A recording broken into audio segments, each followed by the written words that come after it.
ਏ ਮਨ ਹਰਿ ਜੀ ਧਿਆਏ ਤੂੰ, ਇਕ ਮਨ ਇਕ ਚਿਤ ਭਾਏ। ਹਰਿ ਕੀਆ ਸਦਾ ਸਦਾ ਵਡਿਆਈਆ, ਦੇ ਨ ਪਛੋਤਾਏ।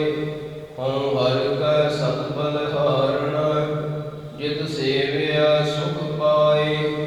ਨਾਨਕ ਗੁਰਮੁਖ ਮਿਲ ਰਹੈ, ਹਉਮੈ ਸਬਦ ਜਲਾਏ। ਮਹੱਲਾ ਤੀਜਾ। ਆਪੇ ਸੇਵਾ ਲਾਇਨ, ਆਪੇ ਬਖਸ਼ ਕਰੇ। ਸਭਨਾ ਕਾ ਮਾਪਿਓ ਆਪ ਹੈ, ਆਪੇ ਸਾਰ ਕਰੇ। ਨਾਨਕ ਨਾਮ ਧਿਆਇਨ, ਤਿਨ ਨਿਜ ਘਰ ਵਾਸ ਹੈ। ਜੁਗ ਜੁਗ ਸੋਭਾ ਹੋਏ ਪੌੜੀ, ਤੂੰ ਕਰਨ ਕਾਰਨ ਸਮਰੱਥ ਹੈ ਕਰਤੇ। ਮੈਂ ਤੁਝ ਬਿਨ ਅਗਰ ਨ ਕੋਈ, ਤੁਧ ਆਪੇ ਸਿਰਜਿ ਸਿਰਜੀਆ।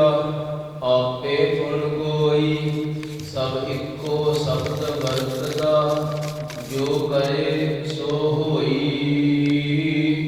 ਵਡਿਆਈ ਗੁਰਮੁਖ ਦੇ ਪ੍ਰਭ। ਹਰਿ ਪਾਵੈ ਸੋਈ, ਗੁਰਮੁਖ ਨਾਨਕ ਆਰਾਧਿਆ। ਸਭ ਆਖੋ ਧੰਨ ਧੰਨ ਧੰਨ ਗੁਰ ਸੋਈ। ਵਡਿਆਈ ਗੁਰਮੁਖ ਦੇ ਪ੍ਰਭ, ਹਰਿ ਪਾਵੈ ਸੋਈ। ਗੁਰਮੁਖ ਨਾਨਕ ਆਰਾਧਿਆ। ਸਭ ਆਖੋ ਧੰਨ ਧੰਨ ਧੰਨ ਗੁਰ ਸੋਈ। ਸੁਰਤ। ਵਾਹਿਗੁਰੂ ਜੀ ਕਾ ਵਾਹਿਗੁਰੂ ਜੀ ਕੀ ਫਤਿਹ। ਧੰਨ ਧੰਨ ਸਾਹਿਬ ਸ੍ਰੀ ਗੁਰੂ ਨਾਨਕ ਦੇਵ ਜੀ ਮਹਾਰਾਜ। ਧੰਨ ਧੰਨ ਬੇਬੇ ਨਾਨਕੀ ਜੀ। ਧੰਨ ਧੰਨ ਸਾਹਿਬ ਸ੍ਰੀ ਗੁਰੂ ਗੋਬਿੰਦ ਸਿੰਘ ਸਾਹਿਬ ਜੀ ਮਹਾਰਾਜ। ਧੰਨ ਧੰਨ ਸਾਹਿਬ ਸ੍ਰੀ ਗੁਰੂ ਗ੍ਰੰਥ ਸਾਹਿਬ ਮਹਾਰਾਜ ਜੀ ਦੀ ਮਹਾਨ ਬਖਸ਼ਿਸ਼ ਕਿਰਪਾਲਤਾ ਦਾ ਸਦਕਾ ਆਪ ਨਗਰ ਨਿਵਾਸੀ ਸਮੂਹ ਸਾਧ ਸੰਗਤ ਔਰ ਪ੍ਰਬੰਧਕ ਸੇਵਾਦਾਰ ਸਾਰੀਆਂ ਸੰਗਤਾਂ ਰਲ ਮਿਲ ਕੇ, ਜਿੱਥੇ ਹੋਰ ਵੀ ਬਹੁਤ ਸਾਰੇ ਗੁਰਪੁਰਬ ਇਸ ਪਵਿੱਤਰ ਸਥਾਨ 'ਤੇ ਮਨਾਏ ਜਾਂਦੇ ਹਨ, ਇਹ ਬੇਬੇ ਨਾਨਕੀ ਜੀ ਦਾ ਗ੍ਰਹਿ ਔਰ ਬਾਬਾ ਸ੍ਰੀ ਚੰਦ ਜੀ ਔਰ ਲਖਮੀ ਦਾਸ ਜੀ ਦਾ ਜਨਮ ਸਥਾਨ ਹੈ। ਇਸ ਸਥਾਨ 'ਤੇ ਗੁਰੂ ਸਾਹਿਬ ਦੇ ਮਾਤਾ ਪਿਤਾ, ਸੱਸ ਸਹੁਰਾ, ਮਾਮੇ ਮਾਮੀਆਂ, ਹੋਰ ਰਿਸ਼ਤੇਦਾਰ,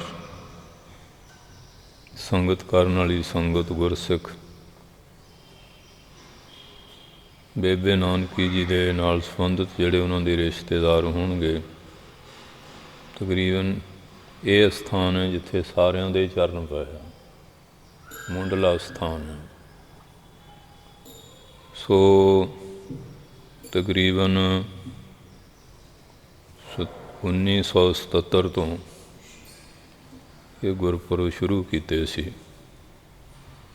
43 ਸਾਲ ਹੋ ਗਏ, ਕੋਈ ਅਗਰਾਈ ਨਹੀਂ। ਸਾਰੀ ਸੰਗਤ ਸ਼ਰਧਾ ਭਗਤੀ ਦੇ ਨਾਲ ਇਹ ਗੁਰਪੁਰਬ ਮਨਾਉਂਦੀ ਆ ਰਹੀ ਹੈ, ਕਿਉਂਕਿ ਨਿਰੋਲ ਨਿਸ਼ਕਾਮ ਸੇਵਾ ਹੈ। ਵਿੱਚੋਂ ਕਈ ਸੇਵਾਦਾਰ ਅਕਾਲ ਚਲਾਣਾ ਵੀ ਕਰ ਗਏ ਆ, ਪਰ ਉਹ ਜਿਹੜੀ ਜਾਗ ਲੱਗੀ ਹੈ ਉਹਦੇ ਮੁਤਾਬਕ ਸੰਗਤਾਂ ਸੇਵਾ ਕਰੀ ਕਰਾ ਜਾ ਰਹੀਆਂ। ਅਤੇ ਇੱਥੋਂ ਦੇ ਪ੍ਰਬੰਧਕ ਸ਼੍ਰੋਮਣੀ ਕਮੇਟੀ ਵੱਲੋਂ ਵੀ ਸਹਿਯੋਗ ਹੁੰਦਾ ਹੈ। ਸਾਰੇ ਗ੍ਰੰਥੀ ਸਿੰਘ, ਰਾਗੀ ਸਿੰਘ, ਸੇਵਾਦਾਰ ਬੜੇ ਪਿਆਰ ਦੇ ਨਾਲ ਸੇਵਾ ਨਿਭਾਉਂਦੇ ਹਨ। ਅੱਜ ਜਿਸ ਨਿਮਿਤ ਇਹ ਸਮਾਗਮ ਹੈ, ਹੁਣੇ ਗਿਆਨੀ ਜੀ ਨੇ ਅਰਦਾਸ ਕੀਤੀ ਹੈ ਕਿ ਬਾਬਾ ਬੁੱਢਾ ਸਾਹਿਬ ਜੀ ਦੀ ਯਾਦ ਵਿੱਚ ਰੱਖੇ ਪਾਠਾਂ ਦੇ ਭੋਗ ਪਏ ਹਨ। ਗਿਆਨੀ ਜੀ ਨੇ ਅਰਦਾਸ ਤੋਂ ਬਾਅਦ ਮੁੱਖ ਵਾਕ ਸਰਵਣ ਕਰਾਇਆ ਹੈ। ਪਾਠੀ ਸਿੰਘਾਂ ਨੇ ਜਾਂ ਪਰਿਵਾਰ ਨੇ ਜਿਨ ਸੇਵਾ ਲਈ ਹੈ, ਸਾਰੇ ਪਿਆਰ ਨਾਲ ਸੇਵਾ ਨਿਭਾ ਰਹੇ ਆ। ਕੋਈ ਲੰਗਰਾਂ ਵਗੈਰਾ ਦੀ ਸੇਵਾ। ਬਾਬਾ ਬੁੱਢਾ ਸਾਹਿਬ ਜੀ ਗੁਰੂ ਘਰ ਵਿੱਚ ਕੌਣ ਐਸਾ ਵਿਅਕਤੀ ਹੈ ਜਿਹੜਾ ਬਾਬਾ ਬੁੱਢਾ ਸਾਹਿਬ ਜੀ ਦੇ ਨਾਂ ਤੋਂ ਜਾਣੂ ਨਹੀਂ? ਔਰ ਬੜੇ ਪੁਰਾਣੇ ਗੁਰਸਿੱਖਾਂ ਵਿੱਚੋਂ ਉਹਨਾਂ ਦਾ ਨਾਂ ਹੈ। ਭਾਈ ਬਾਲਾ ਮਰਦਾਨਾ ਜੀ ਹੈ, ਇਸ ਨਗਰ ਦੇ ਪੈੜਾ ਮੁਖਾ। ਇੱਥੇ ਭਾਈ ਭਗੀਰਥ, ਭਾਈ ਮਨਸੁਖ ਵਗੈਰਾ। ਸੋ ਇਸੇ ਤਰ੍ਹਾਂ ਗੁਰੂ ਮਹਾਰਾਜ ਨਾਲ ਹੋਰ ਵੀ ਸਾਈਂ ਅੱਲਾ ਦਿੱਤਾ ਵਗੈਰਾ ਸ਼ਰਧਾਲੂ ਬਣੇ। ਔਰ ਨਨਕਾਣਾ ਸਾਹਿਬ ਦੀ ਧਰਤੀ 'ਚ ਸ਼੍ਰੀ ਰਾਏ ਬਲਾਰ ਜੀ, ਔਰ ਇਸੇ ਤਰ੍ਹਾਂ ਦੌਲਤਾਂ ਦਾਈ ਵਗੈਰਾ, ਪਾਦਾ ਗੋਪਾਲ, ਕੁਤਬਦੀਨ ਮੌਲਵੀ, ਵੈਦ ਹਰਦਾਸ, ਇਹ ਪੁਰਾਣੇ ਸ਼ਰਧਾਲੂ ਨਨਕਾਣੇ ਦੇ। ਬਹੁਤ ਸਾਰੇ ਹੋਰ ਵੀ ਹੁੰਦੇ ਆ, ਸਾਰਿਆਂ ਦੇ ਨਾਂ ਤਾਂ ਗਿਣੇ ਨਹੀਂ ਜਾਂਦੇ, ਪਰ ਮੇਨ ਇਤਿਹਾਸ 'ਚ ਨਾਂ ਆਉਂਦੇ ਆ। ਜਿਨ੍ਹਾਂ ਨੇ ਵੀ ਉਹਨਾਂ ਦੀ ਸੰਗਤ ਕੀਤੀ ਸਾਰੇ ਹੀ ਸਤਿਕਾਰਯੋਗ, ਨਮਸਕਾਰ ਕਰਨੇ ਯੋਗ ਆ। ਜਿੱਥੇ ਵੀ ਮਹਾਰਾਜ ਦੀ ਸੰਗਤ ਸਾਰੀ ਸਤਿਕਾਰਯੋਗ ਆ। ਸੋ ਬਾਬਾ ਬੁੱਢਾ ਸਾਹਿਬ ਦਾ ਜਿਹੜਾ ਜਨਮ ਨਗਰ ਆ, ਜਦੋਂ ਆਪਾਂ ਸ੍ਰੀ ਅੰਮ੍ਰਿਤਸਰ ਸਾਹਿਬ ਤੋਂ ਬਟਾਲੇ ਨੂੰ ਜਾਂਦੇ ਹਾਂ ਅਤੇ ਰਸਤੇ ਵਿੱਚ ਨਗਰ ਆਉਂਦਾ ਕੱਥੂ ਨੰਗਲ। ਉਹ ਬਾਬਾ ਜੀ ਦਾ ਜਨਮ ਨਗਰ ਆ। ਇੱਥੇ ਆਪ ਜੀ ਦਾ ਜਨਮ ਜਿਹੜਾ ਹੈ ਉਹ 1506 ਵਿੱਚ ਇਤਿਹਾਸਕਾਰ ਦੱਸਦੇ ਆ। ਸੁਗੇ ਰੰਧਾਵੇ ਦੇ ਘਰ। ਅਤੇ 1518 ਵਿੱਚ ਤਕਰੀਬਨ ਗੁਰੂ ਨਾਨਕ ਸਾਹਿਬ ਨਾਲ ਮੇਲ ਹੋਇਆ। ਮਾਤਾ ਇਹਨਾਂ ਦੀ ਦਾ ਨਾਂ ਇਤਿਹਾਸ ਵਾਲਿਆਂ ਨੇ ਗੌਰਾਂ ਦੱਸਿਆ। 1506 ਤੋਂ 18 ਲਾ ਲਈਏ, 18 ਚੋਂ 6 ਕੱਢੇ, 12 ਕੁ ਸਾਲ ਉਮਰ ਸੀ ਉਸ ਵੇਲੇ। ਇਹ ਧੰਨ ਜਗਤ ਗੁਰੂ ਧੰਨ ਸ਼੍ਰੀ ਗੁਰੂ ਨਾਨਕ ਸਾਹਿਬ ਸੱਚੇ ਪਾਤਸ਼ਾਹ ਚਾਹੇ ਇਹਨਾਂ ਦੇ ਮਿਸ ਬਹਾਨੇ ਗਏ ਆਪਣੇ ਸੇਵਾਦਾਰ ਲਈ, ਜਾਂ ਸਮੁੱਚੀ ਸੰਗਤ ਵਾਸਤੇ ਵੀ ਵਿਚਰਦੇ ਸੀ। ਅਤੇ ਉਹਨਾਂ ਦਿਨਾਂ 'ਚ ਆਮ ਚਰਾਂਦਾਂ ਹੁੰਦੀਆਂ ਸੀ ਅਤੇ ਲੋਕ ਮਾਲ ਵੀ ਚੰਗਾ ਰੱਖਦੇ ਸੀ। ਗਾਈਆਂ, ਮੱਝਾਂ, ਘੋੜੀਆਂ ਰਿਵਾਜ਼ ਸੀ। ਵੱਡਿਆਂ ਘਰਾਂ 'ਚ ਤਾਂ ਹੋਰ ਵੀ। ਫਿਰ ਉਹ ਪਸ਼ੂਆਂ ਨੂੰ ਜਿਹੜੀ ਚਾਰਨ ਦੀ ਕਿਰਿਆ ਗੁਰੂ ਮਹਾਰਾਜ ਦੇ ਇਤਿਹਾਸ 'ਚ ਵੀ ਆ। ਮਹਾਰਾਜ ਨੂੰ ਵੀ ਮੱਝਾਂ ਗਾਈਆਂ ਚਾਰਨ ਵਾਸਤੇ ਭੇਜਦੇ ਰਹੇ। ਅਤੇ ਬਾਬਾ ਬੁੱਢਾ ਸਾਹਿਬ ਵੀ ਆਪਣੇ ਹਾਣ ਪ੍ਰਮਾਣ ਦੇ ਬੱਚਿਆਂ ਨਾਲ ਇਹ ਗਾਈਆਂ ਮੱਝੀਆਂ ਚਾਰਦੇ ਸੀ। ਬਾਹਰ ਇਕਾਂਤ ਵਿੱਚ ਸਤਿਗੁਰ ਸੱਚੇ ਪਾਤਸ਼ਾਹ ਭਾਈ ਬਾਲੇ ਮਰਦਾਨੇ ਨੂੰ ਦਰਸ਼ਨ ਬਖਸ਼ਿਸ਼ ਕਰ ਰਹੇ ਸੀ। ਕਿਉਂਕਿ ਹਰ ਚੀਜ਼ ਦੀ ਆਪਣੇ ਆਪੇ ਵੱਲ ਖਿੱਚ ਹੁੰਦੀ ਹੈ। ਜਿਹਦੇ ਧਾਰਮਿਕ ਖਿਆਲ ਹੈ ਉਹ ਧਾਰਮਿਕ ਪੁਰਸ਼ਾਂ ਦੀ ਭਾਲ ਕਰੇਗਾ। ਚੋਰ ਚੋਰਾਂ ਵੱਲ ਨੂੰ ਜਾਂਦੇ ਆ, ਬਦਮਾਸ਼ ਬਦਮਾਸ਼ਾਂ, ਰਾਜਨੀਤਿਕਾਂ ਵੱਲ, ਸਮਾਜਿਕ ਵੱਲ, ਵਪਾਰੀ, ਵੈਦ ਦੇ ਡਾਕਟਰ ਉਹਨਾਂ ਦੇ ਉੱਧਰ ਸਾਇੰਸਿਸਟ ਆ। ਹੁਣ ਇਹ ਧਰਮ ਦੇ ਜਿਹੜੇ ਸੰਸਕਾਰ ਆ ਪਰਿਵਾਰ ਵੱਲੋਂ ਮਿਲਦੇ ਆ। ਕੋਈ ਜਨਮ ਜਨਮਾਂਤਰਾਂ ਦੇ ਪਿਛਲੇ ਵੀ ਹਿਸਾਬ ਕਿਤਾਬ ਹੁੰਦੇ ਆ। ਅਤੇ ਮਹਾਰਾਜ ਨੂੰ ਦੇਖ ਕੇ ਬੱਚੇ ਭਾਵੇਂ ਹੋਰ ਵੀ ਸੀਗੇ ਬਾਲਕ,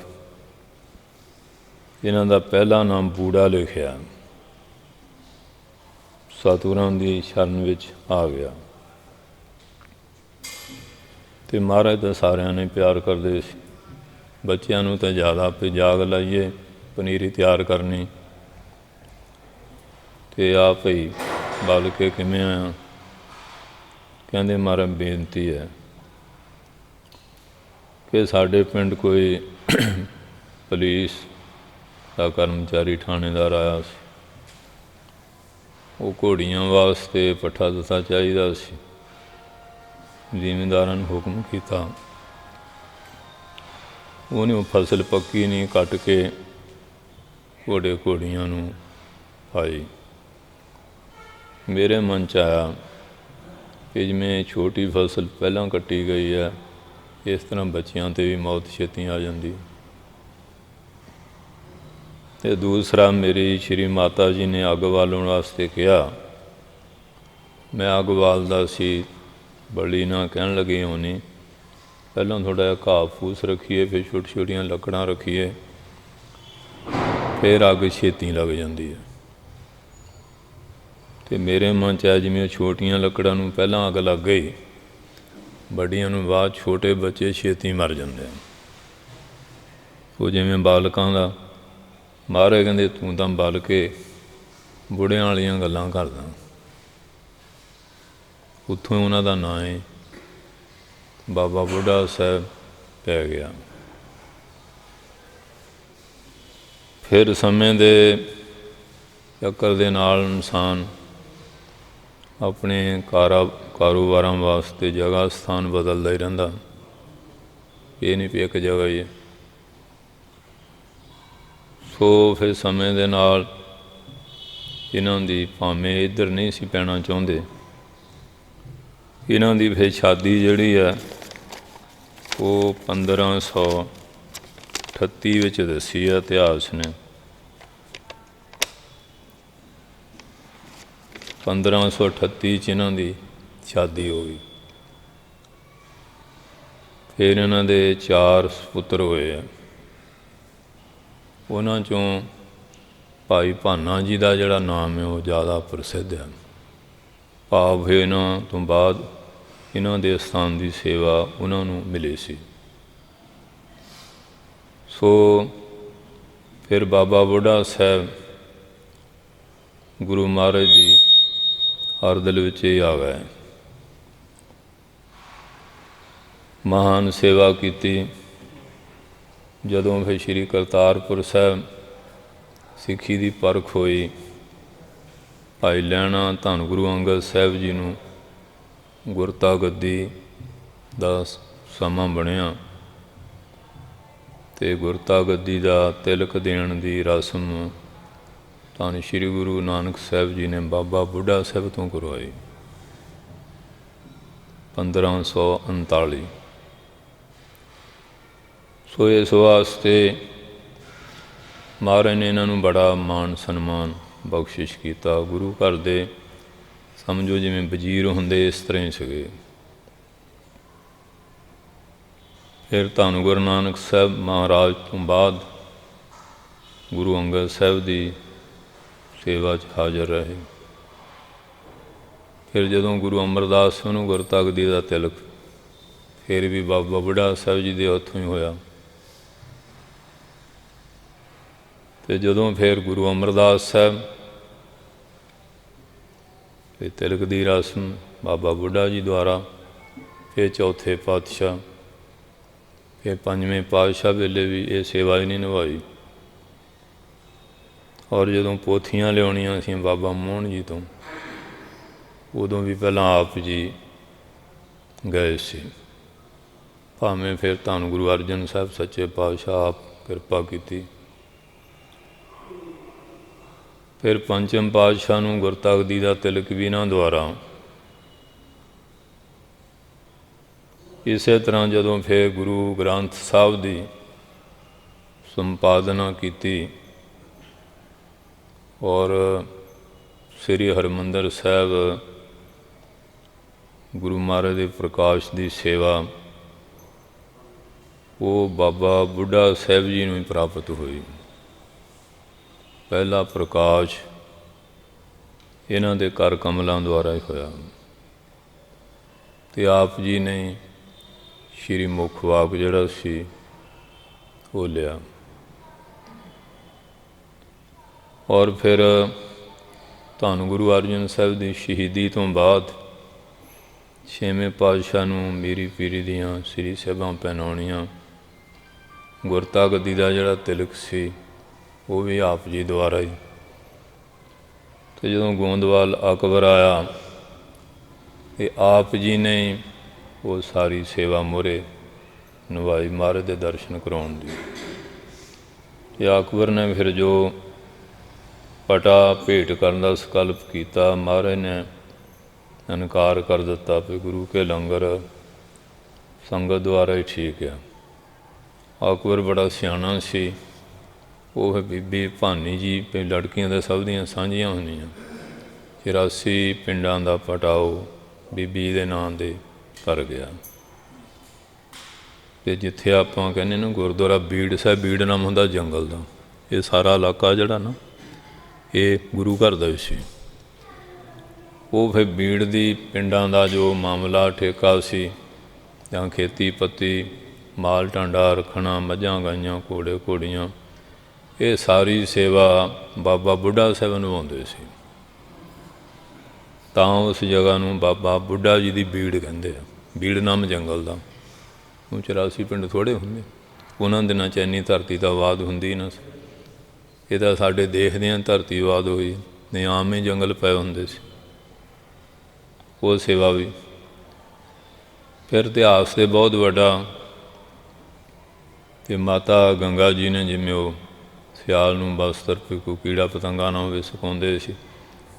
ਪਿਰਥੀ ਜਾਂਦੇ ਘਰੋਂ ਬੀਬੀ ਕਰਮ ਨੇ ਦੇਖਿਆ, ਬਰਦਾਸ਼ਤ ਨਾ ਹੋਇਆ, ਇਹਨਾਂ ਦੇ ਪੁੱਤਰ ਨਹੀਂ ਸਾਡੇ ਆਉਣੇ ਆ। ਫਿਰ ਮਾਤਾ ਜੀ ਨੇ ਸਤਿਗੁਰਾਂ ਨੂੰ ਬੇਨਤੀ ਕੀਤੀ, ਕਹਿੰਦੇ ਵੀ ਜਿਹੜੀ ਗੁਰੂ ਘਰ ਦੀ ਇਹ ਬਰਕਤ ਅਸੀਂ ਸੰਗਤ ਲਈ ਵਰਤਦੇ ਹਾਂ, ਆਪਣੇ ਲਈ ਨਹੀਂ। ਕਿ ਜੇ ਤੁਸੀਂ ਵਰ ਲੈਣਾ ਅਤੇ ਗੁਰੂ ਨਾਨਕ ਸਾਹਿਬ ਦੇ ਆਦਿ ਸਿੱਖ ਸਾਡੇ ਵਾਸਤੇ ਉਹ ਗੁਰੂ ਨਾਨਕ ਸਾਹਿਬ ਦਾ ਸਰੂਪ ਆ, ਬਜ਼ੁਰਗ ਹੈਗੇ ਆ, ਉਹਨਾਂ ਦੇ ਚਰਨਾਂ ਜਾ ਕੇ ਵਰਦਾਨ ਲਓ। ਇਹ ਸਾਖੀ ਤੋਂ ਤੁਸੀਂ ਸਾਰੇ ਜਾਣੋ ਹੀ ਆ। ਮਾਤਾ ਜੀ ਪਹਿਲਾਂ ਜਿਸ ਢੰਗ ਨਾਲ ਸ਼ਾਹੀਨਾ ਢੰਗ ਨਾਲ ਗਏ, ਬਾਬਾ ਜੀ ਨੇ ਕਿਹਾ ਗੁਰੂ ਕਹਿੰਨੂੰ ਕਿੱਧਰ ਭਾਜੜ ਪਈ ਹੈ। ਫਿਰ ਮਹਾਰਾਜ ਨੂੰ ਬੇਨਤੀ ਵੀ ਮਾਰਾ ਗਿਆ ਸੀ ਬਾਹਰ ਲਈ, ਅਤੇ ਬਚਨ ਸਖਤ ਹੋ ਗਿਆ, ਕਿਉਂਕਿ ਮਹਾਂਪੁਰਖ ਬੇਪਰਵਾਹ ਲੋਕ ਹੁੰਦੇ ਆ। ਫਿਰ ਦੁਬਾਰਾ ਹੁਕਮ ਕੀਤਾ ਵੀ ਇਸ ਤਰ੍ਹਾਂ ਆਪ ਲੰਗਰ ਪਾਣੀ ਤਿਆਰ ਕਰਕੇ ਸੰਗਤ ਨਾਲ ਲੈ ਕੇ ਸ਼ਰਧਾ ਨਾਲ ਨੰਗੇ ਚਰਨੀ ਜਾਓ। ਇਸ ਤਰ੍ਹਾਂ ਗਏ, ਫਿਰ ਲੰਗਰ ਪਾਣੀ ਛਕਾਇਆ।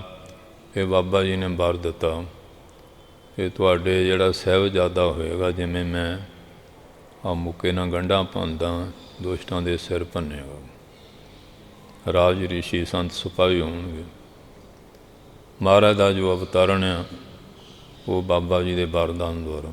ਅੱਜ ਵੀ ਬਹੁਤ ਸਾਰੀਆਂ ਸੰਗਤਾਂ ਜਿਨ੍ਹਾਂ ਨੂੰ ਇਹ ਪੁੱਤਰ ਭਾਵਨਾ ਦੀ ਇੱਛਾ, ਉਸੇ ਤਰ੍ਹਾਂ ਉਹ ਲੰਗਰ ਲਿਜਾਂਦੇ ਆ, ਅਰਦਾਸ ਕਰਾਉਂਦੇ ਆ।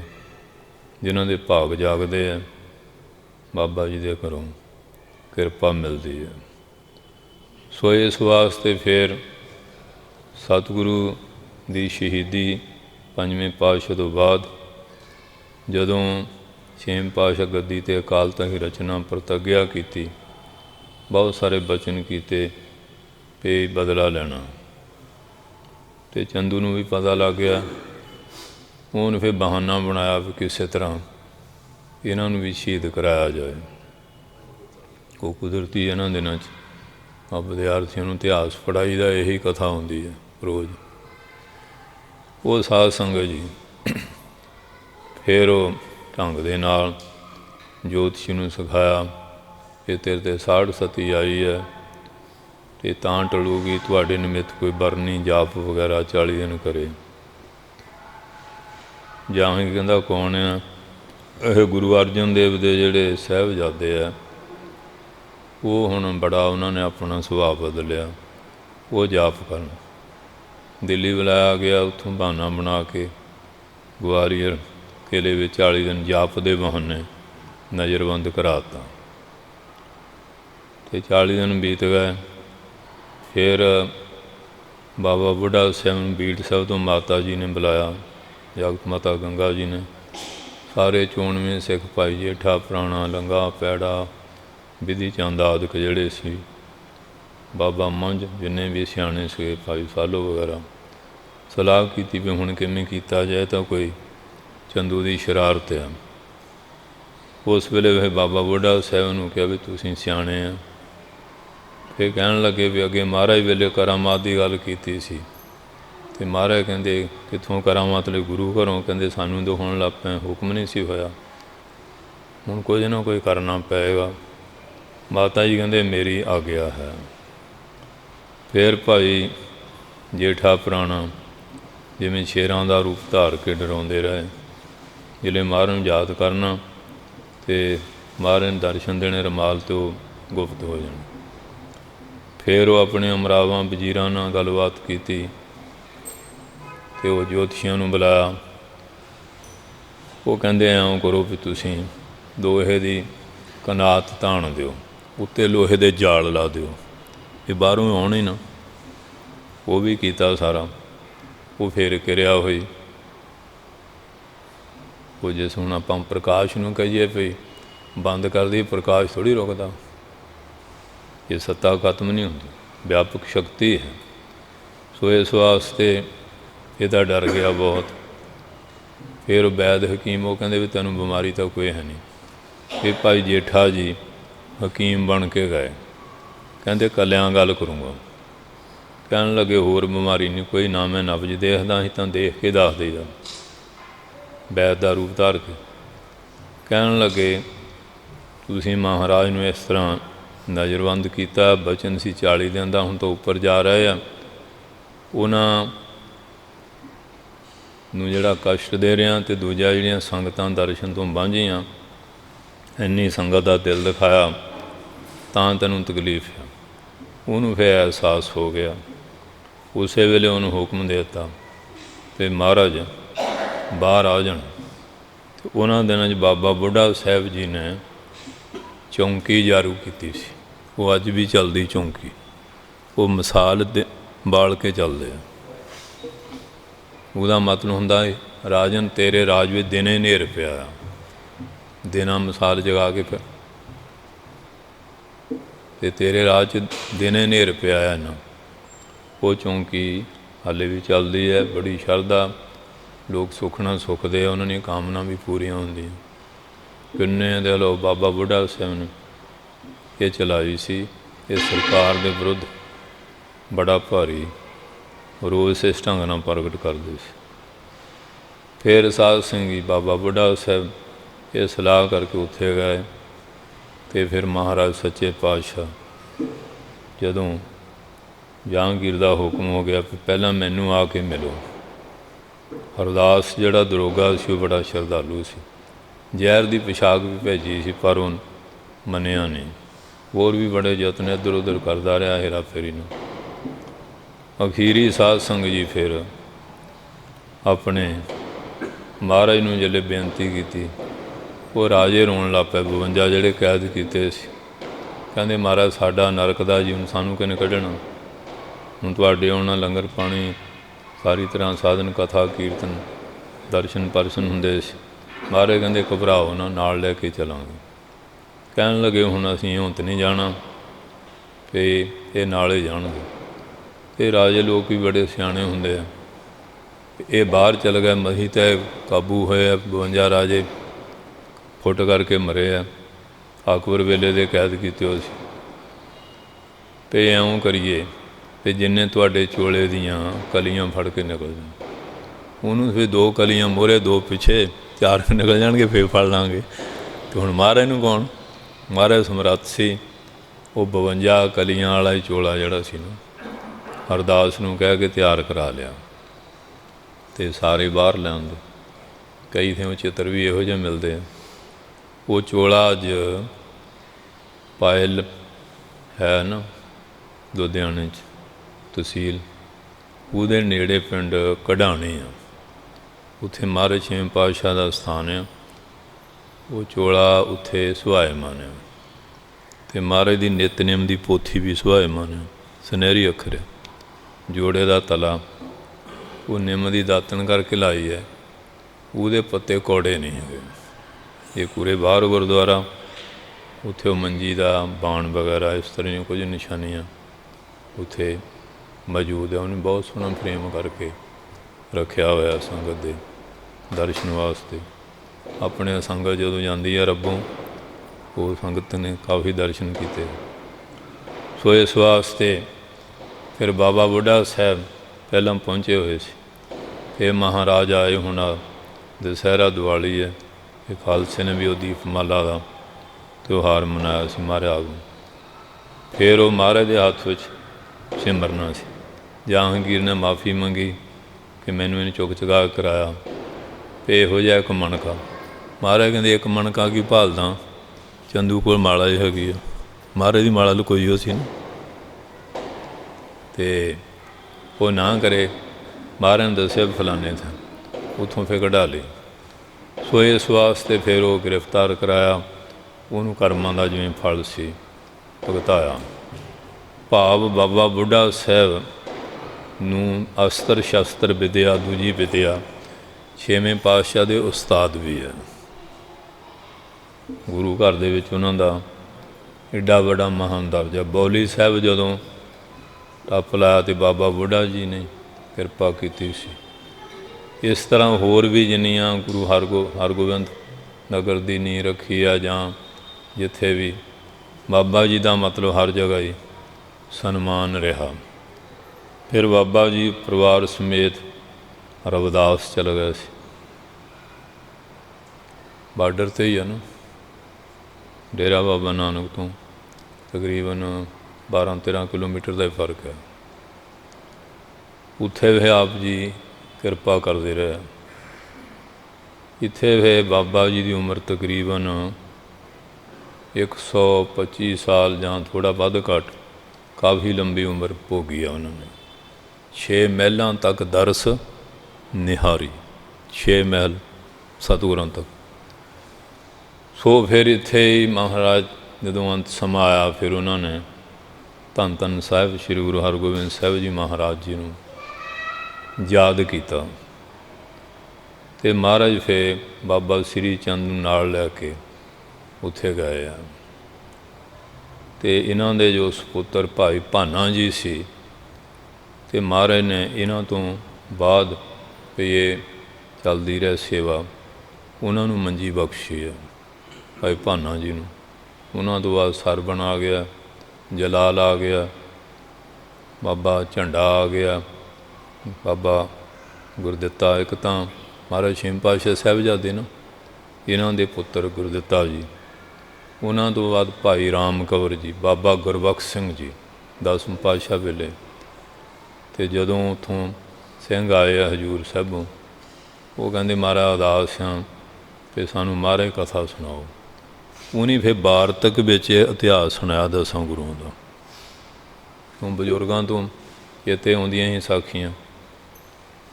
ਉਸੇ ਇਤਿਹਾਸ ਦਾ ਫਿਰ ਅਲੱਥਾ ਭਾਈ ਸੰਤੋਖ ਸਿੰਘ ਜੀ ਨੇ ਕੀਤਾ, ਕਿਉਂਕਿ ਜਿਹੜੀ ਭਾਈ ਬਾਲੇ ਦੀ ਜਨਮ ਸਾਖੀ ਉਹਦੇ ਆਧਾਰ 'ਤੇ ਉਹਨੇ ਨਾਨਕ ਪ੍ਰਕਾਸ਼ ਲਿਖਿਆ। ਅਤੇ ਜਿਹੜਾ ਬਾਕੀ 9 ਗੁਰਾਂ ਦਾ ਇਤਿਹਾਸ ਆ, ਉਹ ਭਾਈ ਰਾਮ ਕੰਵਰ ਜੀ ਨੇ ਜਿਹੜਾ ਸੁਣਾਇਆ, ਉਹਦੇ ਆਧਾਰ 'ਤੇ ਲਿਖਿਆ। ਕਿ ਬਾਕੀ ਜਿਹੜੇ ਵਿਦਵਾਨ ਹੁੰਦੇ ਆ, ਉਹ ਫਿਰ ਉਹਨੂੰ ਸੁਆਦਲਾ ਬਣਾਉਣ ਲਈ ਆਪਣੇ ਵੱਲੋਂ ਵੀ ਕਾਫੀ ਕਰ ਜਾਂਦੇ। ਵਿਦਵਾਨ ਬਹੁਤ ਵੱਡੇ ਸੀ ਨਾ, ਉਹਨੇ ਫਿਰ ਆਪਣੇ ਢੰਗ ਨਾਲ ਵੀ ਵਿੱਚ ਕਾਫੀ ਸਾਖੀਆਂ ਦਿੱਤੀਆਂ ਆ ਪੁਰਾਤਨ। ਅਤੇ ਜਿਹੜਾ ਮਹਾਰਾਜ ਦਾ ਇਤਿਹਾਸ ਆ, ਉਹ ਬਾਬਾ ਗੁਰਬਖਸ਼ ਸਿੰਘ ਕਹਿ ਦਿਓ, ਭਾਈ ਰਾਮ ਕੰਵਰ ਛੋਟਾ ਨਾਂ ਆ, ਉਹਨਾਂ ਨੇ ਕਿਰਪਾ ਕੀਤੀ। ਅੱਜ ਉੱਥੇ ਬਾਬਾ ਬੁੱਢਾ ਸਾਹਿਬ ਜੀ ਦਾ ਉਹ ਸਥਾਨ ਆ, ਅਤੇ ਬਹੁਤ ਸੁੰਦਰ ਜਗ੍ਹਾ ਬਣ ਗਈ ਹੈ, ਸਰੋਵਰ ਵੀ ਹੈ, ਅਤੇ ਸ਼੍ਰੋਮਣੀ ਕਮੇਟੀ ਦਾ ਵੀ ਉੱਥੇ ਪ੍ਰਬੰਧ ਦਫ਼ਤਰ ਵਗੈਰਾ। ਅਤੇ ਬਾਕੀ ਉਰੇ ਬਾਬਾ ਰਾਮ ਕੰਵਰ ਦਾ ਸਥਾਨ ਹੈ, ਉਹਨਾਂ ਦਾ ਆਸਣ ਬਕਾਇਦਾ ਲੱਗਾ ਬਾਬਾ ਰਾਮ ਕੰਵਰ ਦਾ। ਨਹੀਂ ਤਾਂ ਦੇਖ ਲਓ ਗੁਰਦੁਆਰੇ ਕਿਸੇ ਦਾ ਆਸਣ ਨਹੀਂ। ਬਾਬਾ ਰਾਮ ਕੰਵਰ ਦਾ ਜਿਹੜਾ ਆਸਣ ਹੈ ਨਾ, ਉਹ ਉਸੇ ਤਰ੍ਹਾਂ ਇੱਕ ਪਾਸੇ ਸਾਈਡ 'ਤੇ ਹੈ, ਐਸੇ ਮਹਾਂਪੁਰਖ ਸੀਗੇ। ਸੋ ਇਸ ਵਾਸਤੇ ਇਹ ਬਾਬਾ ਬੁੱਢਾ ਸਾਹਿਬ ਜੀ ਦਾ ਇਤਿਹਾਸ ਤੇ ਬਹੁਤ ਵੱਡਾ ਇਤਿਹਾਸ ਹੈ। 6 ਗੁਰੂਆਂ ਤੱਕ ਕਿੰਨਾ ਲੰਬਾ ਸਮਾਂ, 125 ਸਾਲ ਥੋੜ੍ਹੇ ਹੁੰਦੇ ਗਏ, ਪੂਰੀ 125 ਸਦੀ ਹੈ। ਅਤੇ ਬਾਬਾ ਜੀ ਮਹਾਰਾਜ ਉੱਥੇ ਜੋਤੀ ਜੋਤ ਸਮਾਏ। ਜੋਤੀ ਜੋਤ ਸਮਾਉਣ ਦੀ ਜਿਹੜੀ ਡੇਟ ਹੈਗੀ ਹੈ ਉਹ ਆਪਣੇ ਇਤਿਹਾਸਕਾਰ ਜਿਹੜੇ ਆ 16 ਨਵੰਬਰ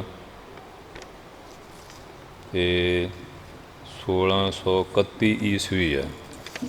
ਇਹ ਲਿਖੀਆਂ ਸੀ ਡੇਟਾਂ ਵੀ ਗਲਤ ਨਾ ਕਿਤੇ ਬੋਲਿਆ ਜਾਏ। ਸੋ ਇਸ ਵਾਸਤੇ ਇੰਨਾ ਲੰਬਾ ਸਮਾਂ ਰਹੇ। ਫਿਰ ਉਹਨਾਂ ਤੋਂ ਬਾਅਦ 7ਵੇਂ ਪਾਤਸ਼ਾਹ, 8ਵੇਂ, 9ਵੇਂ, 10ਵੇਂ ਇਹਨਾਂ ਨੂੰ ਗੁਰਤਾ ਗੱਦੀ ਦਾ ਤਿਲਕ ਜਿਹੜੇ ਆ ਬਾਬਾ ਭਾਨਾ ਜੀ ਅਤੇ ਦੂਸਰੇ ਮਹਾਂਪੁਰਖ ਕਰਦੇ ਰਹੇ। ਅਤੇ 10ਵੇਂ ਪਾਤਸ਼ਾਹ ਨੂੰ ਜਦੋਂ ਹੋਇਆ ਅਤੇ ਮਹਾਰਾਜ ਦੀ ਉਮਰ ਉਸ ਵੇਲੇ ਸਰੀਰਕ 9 ਸਾਲ ਸੀ ਅਤੇ ਬਾਬਾ ਰਾਮ ਕੰਵਰ ਜੀ ਦੀ ਉਮਰ 3 ਸਾਲ ਸੀ। ਦੇਖੋ ਕੈਸੀ ਅਸਚਰਜ ਹੈ। ਆਮ ਦੁਨੀਆ ਕਹਿੰਦੀ ਵੀ 18 ਸਾਲ ਜਾਂ 21 ਸਾਲ ਦਾ ਬਾਲਗ ਹੁੰਦਾ, 3 ਸਾਲ ਦਾ ਬਾਲਕ ਬਾਬਾ ਬੁੱਢਾ ਜੀ ਦੀ ਅੰਸ ਵੰਸ ਭਾਈ ਰਾਮਪੁਰ ਬਾਬਾ ਗੁਰਬਖਸ਼ ਸਿੰਘ, ਉਹਨਾਂ ਨੇ 10ਵੇਂ ਪਾਤਸ਼ਾਹ ਨੂੰ ਦਮਦਮਾ ਸਥਾਨ ਹੈ ਭੋਰਾ ਸਾਹਿਬ, ਜਿੱਥੇ ਕਸ਼ਮੀਰੀ ਪੰਡਤ ਆਏ ਬੇਨਤੀ ਲੈ ਕੇ, ਉੱਥੇ ਗੁਰਤਾ ਗੱਦੀ ਦਾ ਤਿਲਕ ਕੀਤਾ। ਕਿਉਂਕਿ ਤਾਂ ਜਨਮ ਤੋਂ ਹੀ ਸਿੱਧ ਲੋਕ ਬ੍ਰਹਮ ਗਿਆਨੀ ਹੈ। ਇਹ ਬ੍ਰਹਮ ਗਿਆਨੀਆਂ ਦੀ ਸਾਰੀ ਲੜੀ ਹੈ, ਸੰਪਰਦਾ ਹੈ।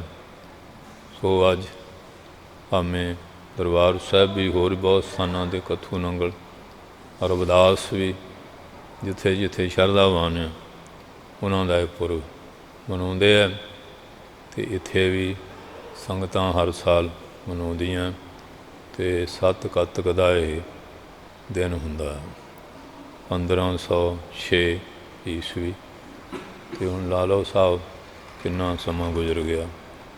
ਸੋ ਆਓ ਹੁਣ ਸੰਖੇਪ ਹੁਕਮ ਦੀ ਵਿਚਾਰ ਸਰਵਣ ਕਰ ਲਈਏ। ਫਿਰ ਗਿਆਨੀ ਜੀ ਵੀ ਆਏ ਹੈ, ਹੈਡ ਗ੍ਰੰਥੀ ਸਾਹਿਬ, ਉਹਨਾਂ ਤੋਂ ਵੀ ਵਿਚਾਰ ਸਰਵਣ ਕਰ ਲਿਓ। ਸੋ ਪਾਠ ਦੇ ਭੋਗ ਪਏ ਆ, ਕੀਰਤਨ ਹੋਇਆ। ਸੋ ਇਸ ਵਾਸਤੇ ਮਹਾਰਾਜ ਨੇ ਕਿਰਪਾ ਕੀਤੀ ਹੈ। ਵੀਕਡੇ ਹੈ, ਸੰਗਤਾਂ ਦੁਕਾਨਾਂ 'ਤੇ ਵੀ ਇੱਕ ਲੋਕਡਾਊਨ ਕਰਕੇ ਵੀ ਕੰਮ ਕਾਫੀ ਰੁਕੇ ਹੋਏ ਆ। ਅਤੇ ਚਲੋ ਫਿਰ ਵੀ ਜਿਨ੍ਹਾਂ ਜਿਨ੍ਹਾਂ ਦੇ ਭਾਗ ਆ ਉਹ ਹਾਜ਼ਰੀ ਭਰਦੇ ਆ। ਸੋ ਆਓ ਪਿਆਰ ਨਾਲ ਸੰਖੇਪ ਵਿਚਾਰ ਸੁਣੀਏ। ਹਾਂਜੀ। ਵਾਹਿਗੁਰੂ ਸਾਹਿਬ ਜੀਓ। ਸ਼ਲੋਕ ਮਹੱਲਾ ਤੀਜਾ। ਤੀਸਰੇ ਸਤਿਗੁਰੂ ਜੀ ਕਿਰਪਾਲਤਾ ਕਰਦੇ ਹਨ। ਹੇ ਮਨ ਹਰਿ ਜੀ ਧਿਆਏ ਤੂੰ। ਹੇ ਮਨ ਨਿਰੰਕਾਰ ਪਰਮੇਸ਼ਰ ਦੇ ਨਾਮ ਨੂੰ ਧਿਆਉਣਾ ਕਰ। ਇੱਕ ਮਨ ਇੱਕ ਚਿੱਤ ਭਾਏ। ਇੱਕ ਮਨ ਕਰਕੇ ਇਕਾਗਰ ਕਰਕੇ ਫੁਰਨਿਆਂ ਤੋਂ ਰਹਿਤ ਹੋ ਕੇ ਸਕਲਪਾਂ ਵਿਕਲਪਾਂ ਤੋਂ, ਅਤੇ ਚਿੱਤ ਨੂੰ ਇਕਾਗਰ ਕਰਕੇ ਸਕਲਪਾਂ ਤੋਂ ਰਹਿਤ ਹੋ ਕੇ ਨਾਮ ਧਿਆਉਣਾ ਕਰ। ਹਰਿ ਕੀਆ ਸਦਾ ਸਦਾ ਵਡਿਆਈਆ। ਉਹ ਨਿਰੰਕਾਰ ਦੀਆਂ ਵਡਿਆਈਆਂ ਬਰਕਤਾਂ ਤਾਂ ਸਦਾ ਹੀ ਆ। ਹੁਣ ਬਾਬਾ ਬੁੱਢਾ ਸਾਹਿਬ ਸਦੀਆਂ ਬੀਤ ਗਈਆਂ, ਬਰਕਤਾਂ ਉਵੇਂ ਹੀ ਆ, ਅੱਜ ਵੀ ਉਵੇਂ।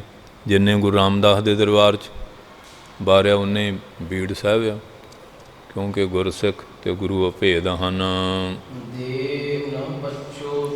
ਦਾਤਾਂ ਦੇਣ ਲੱਗੇ ਪਛਤਾਉਂਦੇ ਨਹੀਂ। ਆਮ ਪਛਤਾਉਂਦਾ, ਮੈਂ ਇਹਨੂੰ ਆਪਣੇ ਬਰਾਬਰ ਕਿਉਂ ਕੋਈ ਚੀਜ਼ ਦੇ ਕੇ ਕਰ ਲਿਆ। ਪਹਿਲਾਂ ਤਾਂ ਦੇ ਬੈਠੂ, ਫਿਰ ਪਛਤਾਊਗਾ, ਫਿਰ ਲੱਤਾਂ ਵੀ ਖਿੱਚੂਗਾ। ਪਰ ਇਹ ਮਹਾਰਾਜ ਦਾ ਘਰ ਆ, ਸੋ ਖੁਸ਼ ਹੁੰਦੇ ਆ ਬਰਕਤਾਂ ਦੇ ਦੇ ਕੇ, ਵਡਿਆਈਆਂ ਦੇ ਦੇ ਕੇ। ਬਾਬਾ ਅਤਰ ਸਿੰਘ ਦੇ ਸੇਵਕ ਭਾਈ ਮਨੀ ਸਿੰਘ ਹੋਏ, ਉਹ ਸਭ ਤੋਂ ਪਹਿਲਾਂ ਸਮੁੰਦਰੋਂ ਪਾਰ ਗਏ ਆ, ਬੜੇ ਮਹਾਂਪੁਰਖ ਸੀ। ਉਹ ਕਈ ਵਾਰੀ ਇਸ ਤਰ੍ਹਾਂ ਕੋਈ ਕ੍ਰਿਸ਼ਮਾ ਦਿਖਾ ਦਿੰਦੇ ਸੀ, ਅਤੇ ਬਾਬਾ ਜੀ ਕੋਈ ਸ਼ਿਕਾਇਤ ਕੀਤੀ ਵੀ ਮਹਾਰਾਜ ਇਸ ਤਰ੍ਹਾਂ। ਉਹ ਕਹਿੰਦੇ ਵੀ ਉਹਦੇ ਕੋਲ ਹੈਗਾ ਤਾਂ ਦਿਖਾਉਂਦਾ, ਜਿਹਦੇ ਕੋਲ ਹੈ ਹੀ ਨਹੀਂ ਦਿਖਾਉਣਾ ਵੀ ਕਿੱਥੋਂ। ਗੱਜ ਕੇ ਬਲੋਸ। ਅਤੇ ਗੁਰੂ ਘਰ ਬਰਕਤਾਂ ਨਾਲ ਭਰਪੂਰ ਆ। ਅਤੇ ਇੱਥੇ ਤਾਂ ਸੁਤੇ ਸਿੱਧੇ ਇਹ ਬਰਕਤਾਂ ਜਿਹੜੀਆਂ ਚੱਲਦੀਆਂ ਰਹਿੰਦੀਆਂ, ਜਿਵੇਂ ਦਰਿਆ ਵਿੱਚ ਕੁਦਰਤੀ ਲਹਿਰਾਂ ਨਿਕਲਦੀਆਂ, ਅਤੇ ਮਹਾਂਪੁਰਖਾਂ ਦੇ ਜਿਹੜੀਆਂ ਕਰਾਮਾਤਾਂ ਤਾਂ ਸੁਤੇ ਸਿੱਧੇ ਹੁੰਦੀਆਂ ਰਹਿੰਦੀਆਂ। ਇਹ ਨਹੀਂ ਵੀ ਜਾਣ ਕੇ ਹੈ, ਕੁਦਰਤੀ ਹੁੰਦਾ ਰਹਿੰਦਾ ਹੈ। ਫੁੱਲ ਵਿੱਚੋਂ ਸੁਗੰਧੀ ਕੋ ਕੱਢਦਾ ਥੋੜ੍ਹੀ ਹੈ, ਕੁਦਰਤੀ ਨਿਕਲਦੀ। ਇਸੇ ਤਰ੍ਹਾਂ ਜਿਹੜੇ ਗਿਆਨਵਾਨ ਤੱਤਵੇਤੇ ਆ, ਉਹ ਸੁੱਤੇ ਸਿੱਧੇ ਉਹਨਾਂ ਦੇ ਬਚਨ ਜਿਹੜੇ ਆ ਉਹ ਫਲੀਭੂਤ ਹੁੰਦੇ ਰਹਿੰਦੇ ਹਨ। ਅਸੀਂ ਨਿਰੰਕਾਰ ਤੋਂ ਸਦਾ ਬਾਰ ਬਲਿਹਾਰ ਜਾਂਦੇ ਹਾਂ। ਜਿਨ੍ਹਾਂ ਦੀ ਸੇਵਾ ਕਰਨਾ ਮਨ ਬਣ ਸਰੀਰ ਕਰਕੇ ਸੁਖ ਦੀ ਪ੍ਰਾਪਤੀ ਹੁੰਦੀ ਹੈ। ਜਿਹੜੇ ਗੁਰਮੁਖ ਉਹ ਸਦਾ ਗੁਰੂ ਨਾਲ ਮਿਲ ਕੇ ਰਹਿੰਦੇ ਆ, ਕਿਉਂਕਿ ਗੁਰਮਤਿ ਅਨੁਸਾਰ ਚੱਲਦੇ ਨਾ। ਜਿਹੜੇ ਮਨਮਤ ਆ ਗਈ ਗੁਰੂ ਨੂੰ ਟੁੱਟ ਗਏ।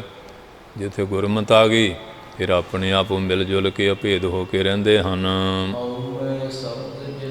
ਇਹ ਹਉਮੈ ਜਿਹੜੀ ਤੋੜਦੀ ਹੈ, ਸ਼ਬਦ ਦੀ ਬਰਕਤ ਨਾਲ ਉਹਨਾਂ ਨੇ ਹਉਮੈ ਨੂੰ ਜਲਾ ਦਿੱਤਾ, ਸਾੜ ਦਿੱਤਾ, ਖਤਮ ਕਰ ਦਿੱਤਾ ਹੈ। ਤੀਸਰੇ ਪਾਤਸ਼ਾਹ ਕਿਰਪਾ ਕਰਦੇ ਹਨ। ਜਿਨ੍ਹਾਂ 'ਤੇ ਮਿਹਰ ਕਰਦਾ ਆਪੇ ਸੇਵਾ ਲਾ ਲੈਂਦੇ ਆ। ਚਾਹੇ ਸੇਵਕ ਨੂੰ ਲਾ ਲੈਣ, ਕੁੜਮ ਨੂੰ ਲਾ ਲੈਣ, ਜਵਾਈ ਨੂੰ ਲਾ ਲੈਣ, ਪੁੱਤਰ ਨੂੰ ਲਾ ਲੈਣ, ਹੈ ਤਾਂ ਉਹਨਾਂ ਦੀ ਮਿਹਰ ਹੀ ਹੈ। ਜਿਹ 'ਤੇ ਮਿਹਰ ਕਰਦੇ ਉਹਨੂੰ ਆਪਣੀ ਸੇਵਾ ਵਿੱਚ ਲਾ ਲੈਂਦੇ ਹਨ।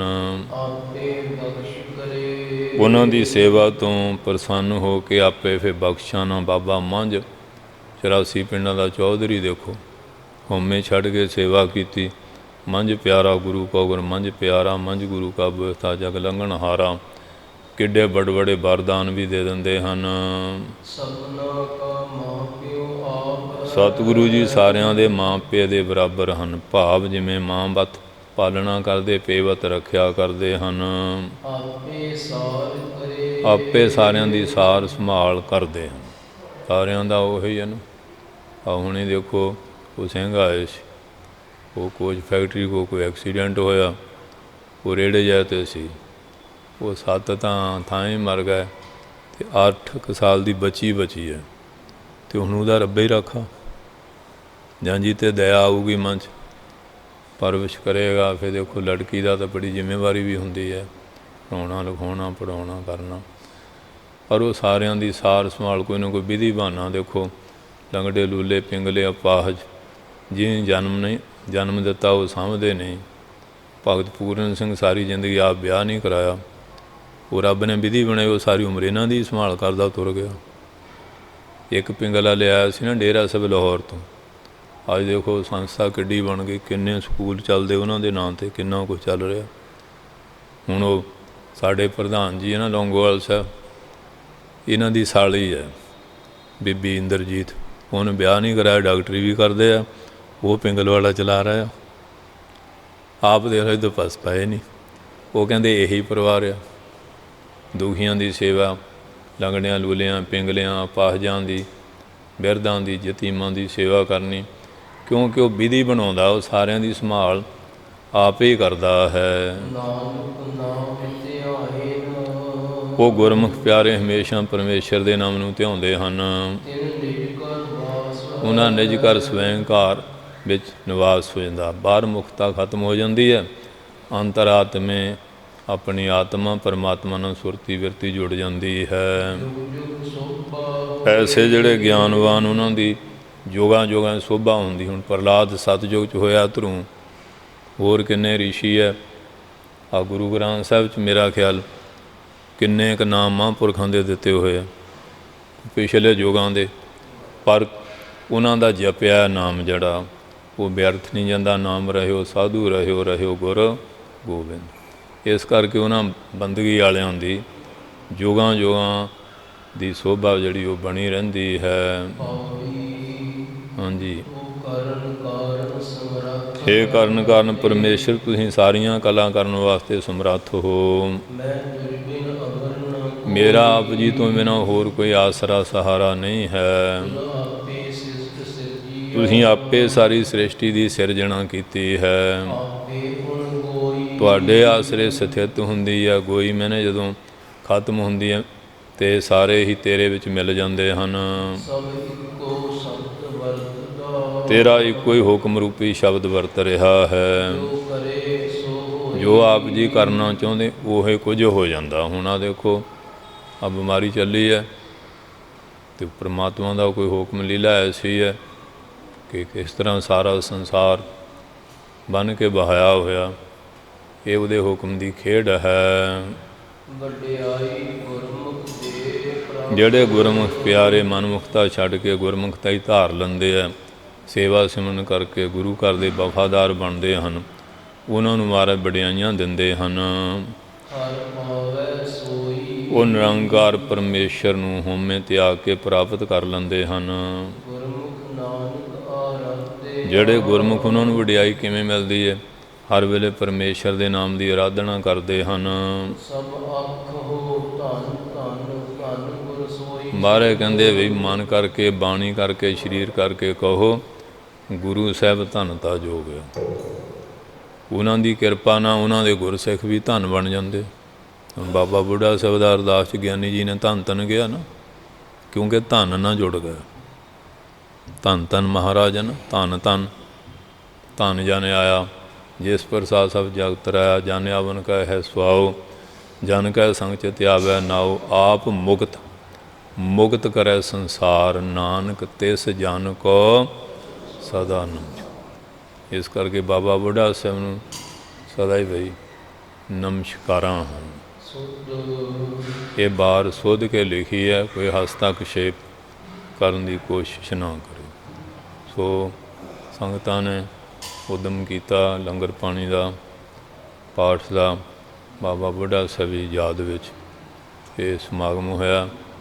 ਬਾਬਾ ਜੀ ਕਿਰਪਾ ਕਰਨ, ਕਿਰਪਾ ਤਾਂ ਅੱਗੇ ਹੀ ਬਹੁਤ ਕਰਦੇ ਆ, ਭਾਵੇਂ ਅਸੀਂ ਕਲਯੁਗੀ ਜੀ ਪੈਰ ਪੈਰ 'ਤੇ ਭੁੱਲਾਂ ਕਰਦੇ ਹਾਂ। ਗੁਰੂ ਸਾਹਿਬ ਦਾ ਕਰ ਬਖਸ਼ਿੰਦੇ। ਸੋ ਤੋਂ ਅਪਰਾਧ ਕਰਤਾ ਹੈ ਜੇਤੇ, ਜਨਨੀ ਚੀਤਨ ਰਾਖਸ ਤੇਤੇ। ਰਾਮਈਆ ਹੂੰ ਬਾਰਕ ਤੇਰਾ, ਕਾਹੇ ਨਾ ਖੰਡ ਸਭ ਗੁਣ ਮੇਰਾ। ਜੇ ਅਤ ਕਰੋਪ ਕਰੇ ਕਰਤਾ ਆ, ਤਾਂ ਪੀ ਚੀਤਨ ਰਾਖਸ ਮੈਂ। ਚਿੰਤ ਭਵਨ ਮਨ ਪਰਿਓ ਹਮਾਰਾ, ਨਾਮ ਬਿਨਾ ਕੈਸੇ ਉਤਰ ਸਵਾਰਾ। ਦੇਹ ਬਿਮਨ ਮਤ ਸਦਾ ਸਰੀਰਾ, ਸਹਿਜ ਸਹਿਜ ਗੁਣ ਰਮੇ ਕਬੀਰਾ।